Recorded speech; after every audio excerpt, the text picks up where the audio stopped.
안녕하세요. 김유갑의 경제부동산입니다. 구독과 좋아요 부탁드립니다. 마침내 물량 대폭탄이 시작되고 있습니다. 광명과 시흥, 노른자 위에 3기 추가 신도시가 발표되었으며 이어서 하남, 김포, 고양, 용인 등이 집중 거론되고 있는데 이렇게 보입니다. 2020년을 기점으로 인구는 기하급수적으로 줄고 있고 세대수도 주택 구입 여력이 취약한 1인 가구만 늘어나고 있는데 여기저기서 공급 매물이 늘어나고 있어서 일본처럼 집값이 장기 대폭락 가능성이 커졌습니다.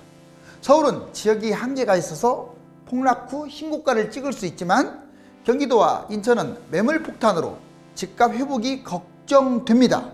지방은 더 끔찍한 일이 벌어질 수도 있습니다.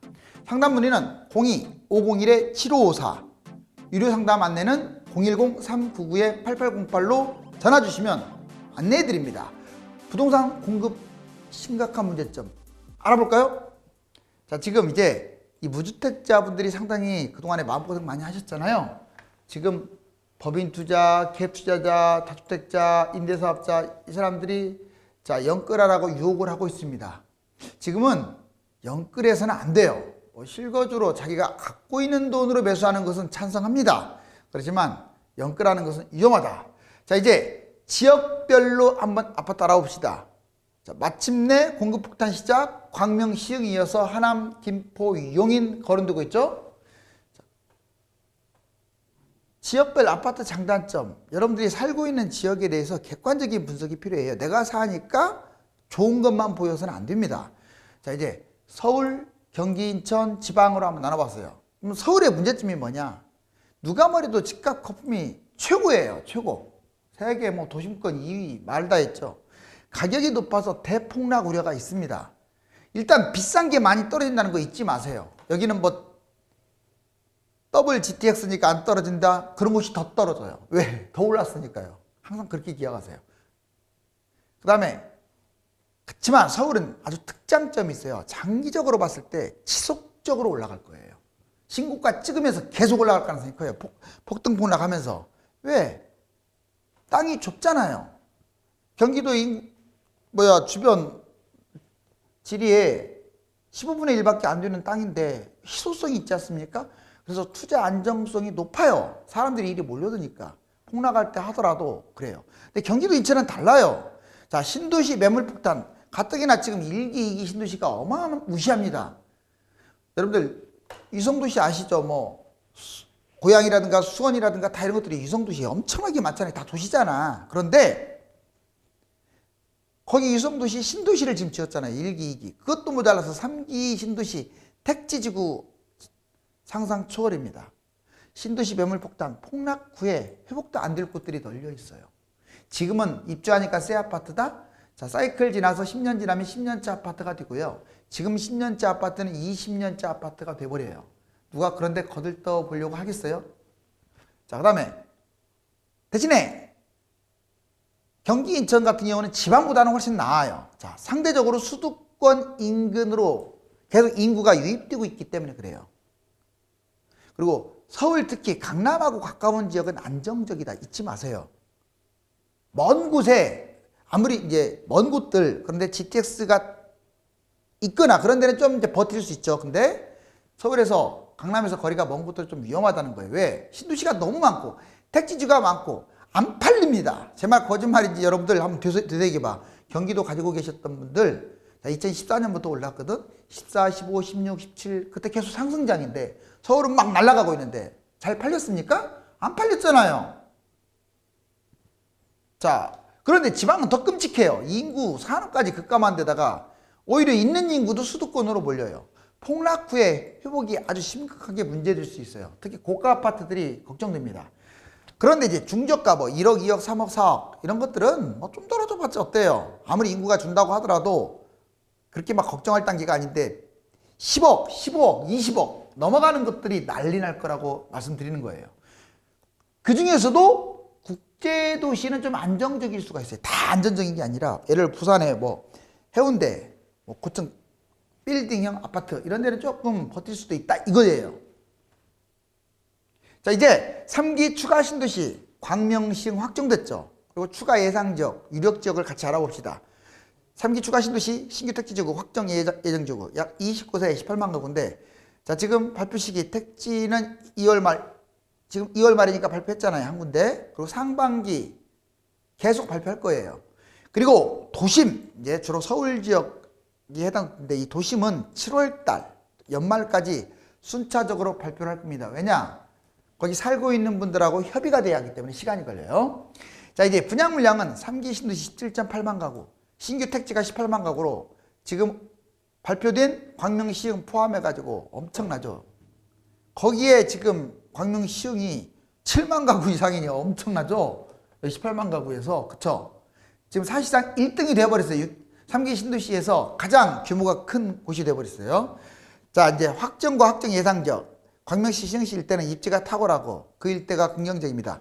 광명시만 하더라도 광명 자 KTX 역세권하고 그 다음에 철산동 그리고 택지개발지구 즉 여러분들 그 뉴타운 있잖아요. 광명 뉴타운도 집값이 상당히 비싸요. 그리고 하안동 시흥도 바로 붙어있는 시흥이에요. 뭐 저기 바다 쪽이 아닙니다. 광명하고 나란히 붙어있는. 그래서 오른쪽은 금천구 위쪽은 구로구 남쪽은 안양시 왼쪽은 이제 시흥시 이렇게 해서 입지적으로 핵심 지역인 곳 바로 이곳에 신도시가 들어서는 거예요. 규모도 크고 다음 타자는 하남시의 간북 꼭 간북이 아닐지라도 이 일대고 김포시도 고촌 일대가 거론되고 고양시도 대국지구 뭐 화전동 일산 화성시도 봉담 비동 뭐 용인 공세까지 이렇게 지금 네가 동부권 서부권 그다음에 서남권 동남권 이렇게 아마 균형을 맞추지 않을까라고 판단은 됩니다.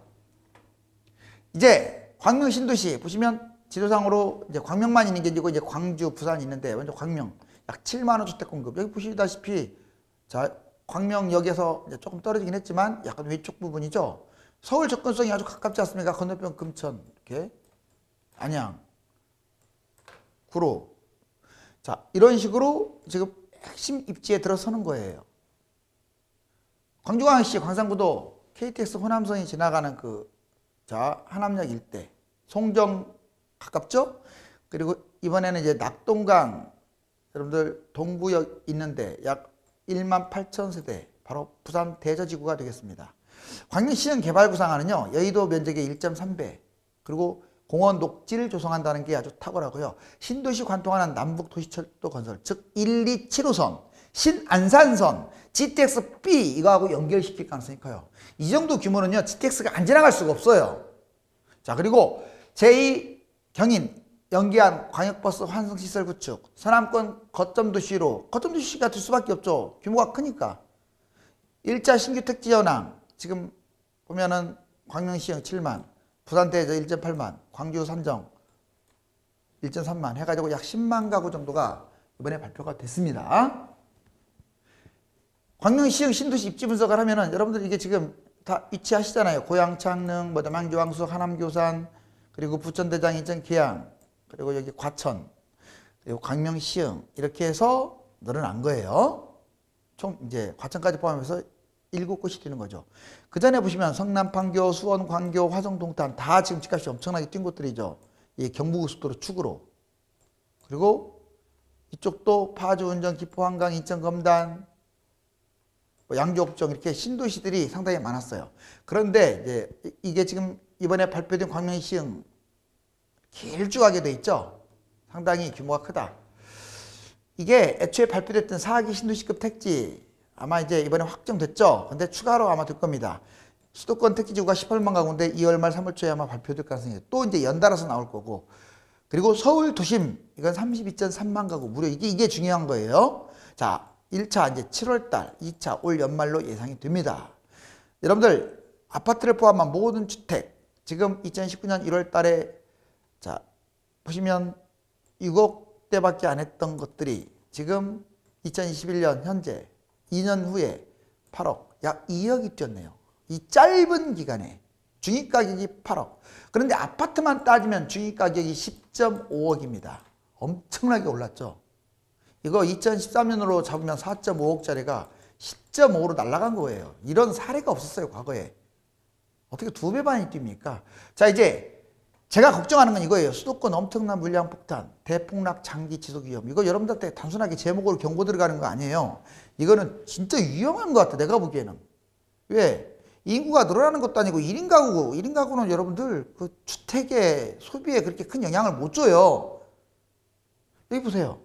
자, 1기 신도시는 뺐고, 이제 2기 신도시 보세요. 택지 직구까지 이렇게 많죠? 엄청나네요. 지금 여러분들 지금 입주를 했거나 막 분양권 상태가 다 2기 신도시 택지 지구라고 보시면 돼. 3기 신도시 택지 지구.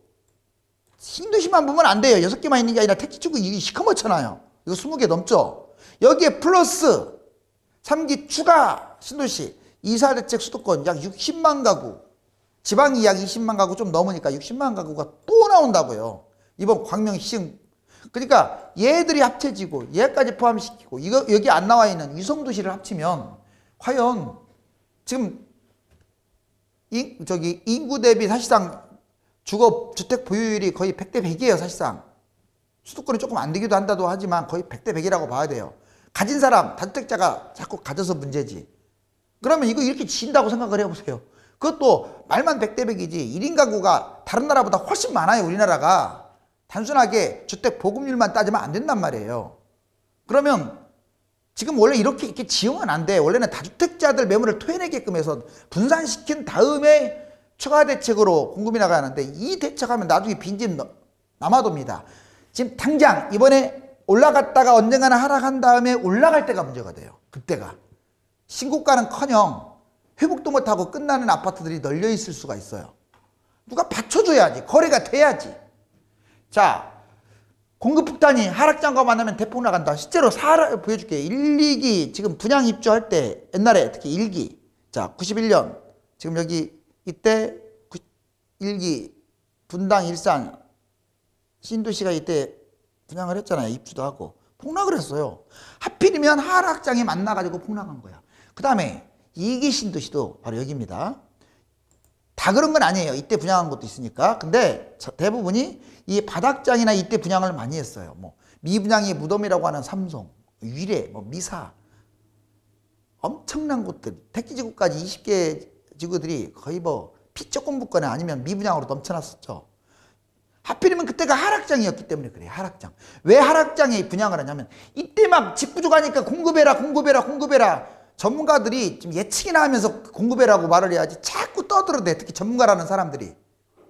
제대로 판도 모르면서. 그러니까 공급하니까 폭락을 한 거야. 그나마 물량이 많은데 다 소화시켰어요. 왜? 다주택자들, 임대주택 사업자들이 막 여러 채를 갖고 있는 바람에. 자, 이번에 3기 또 위험해요. 당장 지금 분양하는 게 아니잖아. 공공분양, 선분양 빼놓고는 다 2, 3년 후에 분양이에요.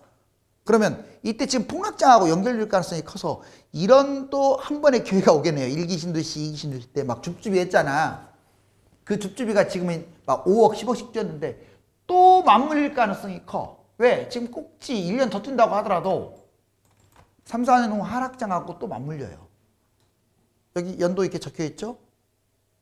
자, 수도권 강세 현재 상황은 이렇습니다. 수도권 강세가 지속되고 있고 지방은 하락장 초읽기다. 자, 지금 빅데이터 KB부동산 시세로 봤더니 누가 제일 뜨겁냐? 강북, 서울 강북, 그 다음에 경기도. 이 두 개가 127로 뜨거워요. 그 다음에 수도권 전체 평균, 그 다음에 서울도 뜨겁고요. 강남, 강원, 인천, 충북 순으로 뜨겁습니다. 그런데 여기에 나머지는 이게 한 중간 정도 되고 이 초록색이 진한 곳들 뒤에서부터 전남, 광주, 부산 5대 광역시 지금 망한 거예요. 자, 전북, 대구, 울산 거래도 지금 안 되고 있다는 거예요. 집값만 높이 대롱대롱 매달려 있어요. 저기 호가가. 특히 싼 건 괜찮아. 1, 2, 3, 4억 다시 말하지만 비싼 거 조심하라고요. 자, 여기 실질적으로 이 내부 박스 뒷부분을 잘 유념하게 보세요. 이게 빨간 게 지금 뜨고 있다는 거거든요. 여기가 바로 서울, 강북, 서울, 강남. 다 서울은 다 뜨겁네요. 지금 점점 뜨거워졌잖아요. 그래, 최근에 약간 연해지는 모습이 보이는데 아직은 뜨거워요. 그 다음에 여기 인천입니다. 뜨겁죠. 그 다음에 여기 대전입니다. 대전이 유일하게 지방에서는 뜨거워요. 제가 대전을 여러 차례 얘기했죠. 왜 대전이 뜨거울까? 세종에 비해서 싸요. 그리고 서울에 가까운데 오히려 부산, 대구, 광주보다 싸요. 당연히 올라가죠. 여러분들은 어떤 아파트 시세를 비교할 때 그런 걸 따져야 돼요. 그냥 여기 뭐 호재가 있고 뭐 이런 거 지역적인 걸 보면 안 돼. 전체적으로 봐야 돼요. 그래야 그 도시가 거품이 있는지 없는지를 보여줘요. 역으로 말하면 부산, 대구, 광주는 특히 부산, 대구는 엄청난 거품이라고 보여지는 거죠. 싼 거 말고 비싼 것들. 자, 그 다음에 여기 실제로 그러니까 지금 매수 지금 우위지수가 확 떨어져가지고 파란색으로 바뀌었잖아요. 이제는 2022년 상반기까지 그러면 이제 수도권 중심으로 알아보자고요. 수도권 중심으로. 자, 언제까지 집값이 뛰느냐? 올해 내내 뛸 것으로 다 전문가들이 예상을 하는데 심하면 2022년 상반기, 즉 약 1년 반까지도 뛸 수 있어요. 충격적이죠? 물론 뭐 이게 정해진 건 아닙니다.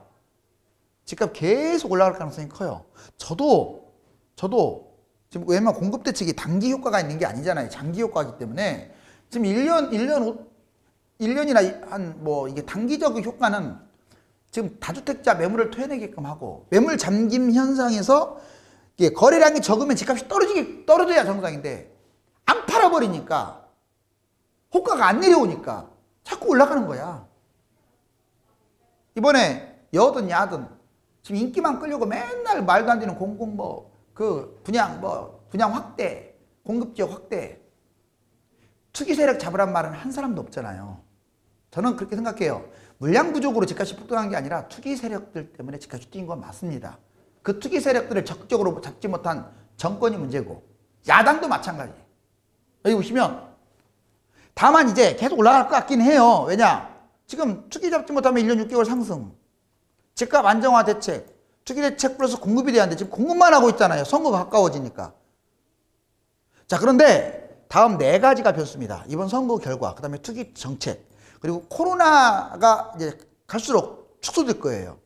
코로나가 축소되면 경기에 어떤 이제 두려움이 좀 적어지기 때문에 강력한 정책을 펼 수가 있겠죠. 금리 인상 이 문제도 지금 인플레 함께 거론되고 있습니다. 그러니까 집값은 오른다고 하는 게 정설이지만 이 4가지가 변수가 된다. 이 4가지가 강해지면 하락이 될 수도 있다 이거예요. 그리고 이제 변곡점이 대충 2020년 전후로 보여지는데 이때부터는 집값 하락인데 문제는 여기에 있어요. 뭐 2020년이라고 못을 박을 수는 없지만 하락할 때 지금 2, 3년, 3, 4년 후에 공급할 거 아니에요. 3기 신도시와 추가 신도시. 자, 공급 폭탄입니다. 집값 폭락을 하겠죠, 이제. 가뜩이나 사이클상으로 하락할 가능성이 높은데 공급까지 터지게 되면 2022년 7월 달부터 26년은 아예 그냥 아비규환이 될 수도 있어요. 그래서 막 이렇게 지금부터 연끌해가지고 너무 짧게 근시안적으로만 보지 마세요. 자, 이제 집값 거품 최고치 얼마나 떨어졌는지. 압구정, 여기가 지금 25억, 30억 정도, 이제 30억이라고 보시면 돼요. 15억으로 떨어져가 거의 50%, 60% 추락을 했고, 얘는 현재 근데 40억까지 올랐네요. 15억이 40억. 근데 앞으로 2025년에 폭락을 한다. 50%는 그냥 잡자고요. 20억이에요. 이렇게 떨어질 날이 올까? 여기가 특히 많이 떨어진 건 있지만 그전에도 하락장에도 만만치 않았어요. 많이 올라갔기 때문에 이렇게 위험하다고 보는 거예요. 분당구 이번에는 뭐 서울만 볼 게 아니라 분당. 자, 순회동 파크뷰 14억. 2013년 6억. 60% 폭락했네요. 2021년 18억. 300% 폭등했어요. 아까 압구정은 230% 폭등이고 이거 정말 너무 심하지 않아요? 그런데 2025년에 반토막 나가지고 50%. 이게 300이고 50이니까 이건 조금 떨어진 거 아니냐? 그게 아니에요. 금액을 보셔야지. 자, 금액을 보시면 지금 18억에서 9억이니까 엄청 떨어진 거죠. 자, 9억이나 6억이나 무슨 뭐 3억. 그쵸? 자, 그 다음에 대전서구 둔산은 끌어봐. 47평. 8억. 자, 2013년에 자, 35% 폭락 5억. 2011년 현재 16억 갑니다. 320% 뛰었어요. 지방이 엄청나게 뛰었네요. 자, 2025년 8억. 아마 50% 폭락을 한다면 이 정도로 예상을 해요. 대구 수성구 범어동 두산이부 너제니 여기를 많이 아마 들어봤을 거예요. 49평. 특히 지방은 대형이 비싼데 이게 위험한 거예요. 대형 연끌하지 마세요. 대형은 나중에 문제가 돼요. 7억. 자, 2010년 5.5억. 대구는 그렇게 많이 안 빠졌어요. 23%. 그런데 2011년 5.5억 28억. 320% 폭등. 자, 그럼 얘가 추락한다. 이제 옛날하고 달라. 이때는 안 쌌잖아. 그래도 이때는 별로 안 비쌌잖아. 이게 지방이. 이때는 달라요. 이렇게 올라와 버렸잖아요. 이렇게 올라왔으니까 이 적용을 받을 가능성이 높아요. 서울보다 더 빠졌으면 더 빠졌지 덜 빠지지는 않을 거예요. 심각하죠. 지금 서울, 경기도, 충청도, 경상도를 보여줬어요. 자, 이번에 인구 감소와 물량 폭탄 시작. 연간 출생아 계속 떨어지고 있고 인구 죽는 사람들은 사망자들은 더 늘어나고 있어요. 이게 바로 기점이 2020년이야. 지금까지는 인구 감소를 못 느꼈는데 이제 한 해가 다르게 느껴요. 그러면 사이클이 10년 단위인데 이번에 한 4, 5년 하락하고 다음에 폭등한다면 그때 한 10년 정도 될 거 아니에요. 10년 후는 인구가 엄청나게 줄어들 거라고요. 여기 실제로 2020년 마이너스 3.3으로 인구가 줄었잖아요. 자, 그리고 매매 가격 지수도 보시면 여기 최근에 갈고리 모양으로 꺾였어요. 이게 지방이 지금 내려가면서 이런 모양새인데 전세도 지금 꺾이고 있다는 게 특이해요. 계속 올라가만 가다가 이게 얼마만큼 갈 것이냐. 내가 보기에는 지방 먼저 빠지고 자, 서울이 따라갈 것 같은데 수도권이 따라갈 것 같은데 자, 여러분들 끝으로 유튜버 떠들썩하는 부동산 폭락론의 이유 뉴스에서 한번 뽑아봤어요. 부동산 끝이 보인다. 저를 폭락론자로 이렇게 딱 올려놨네요. 그럼 뭐 여기 쇼킹 부동산 여기는 안 나와있지만 라이트하우스 뭐 부동산 대폭장 여러분들 뭐 지금은 솔직히 위험하니까 폭락론 주장하는 거 아니에요? 이 시점에서 막 계속 올라간다 폭등폭등 주장하는 게 더 이상한 거 아닙니까?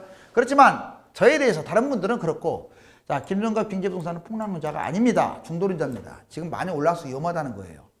아셨죠?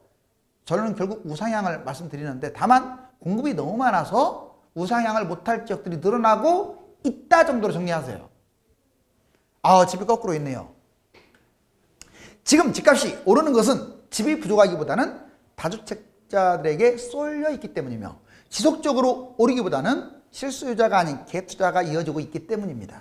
자, 인구 급감과 1인 가구 시대에 눈앞만 보고 공급만 확대하기보다는 다주택자와 갭투자분들의 주택을 무주택자들에게 환원하는 노력이 필요합니다. 감사합니다.